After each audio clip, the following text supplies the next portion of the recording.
We have a finite amount of storage space in our homes. And the goal with decluttering is clutter until we're living within our storage space. I know we think we need to have everything, we need to have all resources on hand at all times possible.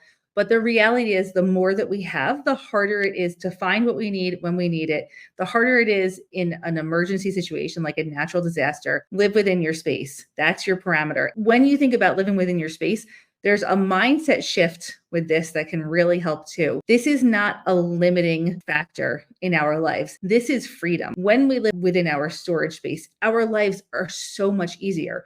It's easier to find stuff. It's easier to put stuff away. It's easier to take care of things. Our lives are easier. It is not a lack of space. It's not a negative. It is a positive. It is a freedom of time and energy and mental space.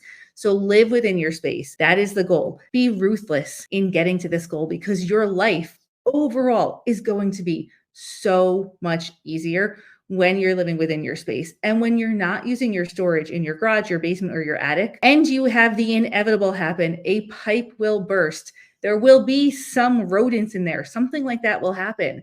You won't have to deal with the stuff that's in that space. You'll actually just be able to bring in a professional, get to the area, deal with the emergency. This is life. Every house has systems that break down eventually, or has animals that get into it eventually, or whatever the situation is. When that happens, it's going to be so easy to deal with it, because you're not going to be dealing with the loss of stuff or having to move a lot of stuff in an awkward space.